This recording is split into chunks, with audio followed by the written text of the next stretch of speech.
আমাদের মাঝে এসে উপস্থিত হয়েছেন। আমরা করতালির মাধ্যমে আতাউর রহমান চেয়ারম্যান ভাইকে অভিনন্দন জানাচ্ছি। আমাদের উপজেলা বিএনপি সমাজের যুগ্ম আহ্বায়ক আনোয়ার সরকারের নেতৃত্বে বিশাল মিছিল আমাদের মাঝে উপস্থিত হয়েছে। মিছিলকে ভাইকে ধন্যবাদ জানাচ্ছি। সদস্য আমল কালাম ভাইকে ধন্যবাদ জানাচ্ছি। আমাদের উপজেলা বিএনপি নেতা মোহাম্মদ সদস্য শরীফ ভাইকে ধন্যবাদ জানাচ্ছি।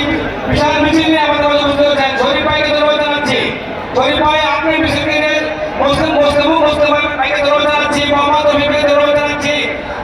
রফিক ভাইকে ধন্যবাদ জানাচ্ছি। মিছিল ভাই ভাইকে নিয়ে সামনে তারা ভাড়া করেছেন। শরীফ ভাই আপনি মিছিল আমাদের সাথে আরো যারা মিছিলে অংশগ্রহণ করেছেন রফিক মিজান তাদেরকে ধন্যবাদ জানাই। আমার সাথে এখানে আসছিলেন হারুনুর রশিদ রাজক মার্কেটের তাকে ধন্যবাদ জানাই। মিছিলে আরো অংশগ্রহণ করেছিলেন তারেক হাসান তাকে ধন্যবাদ জানাই। আপনারা সামনে আসা যাবে না, রাগ করবেন না। জসিম রাগ করো না, পিছনের সাইডে থাকতে হবে। আর এইখানে যা আছে আমি দেখতেছি মিজান শহীদুল সাইডে যাইতে হবে, সামনে আসা যাবে না। আমাদের সামনে আরো উপস্থিত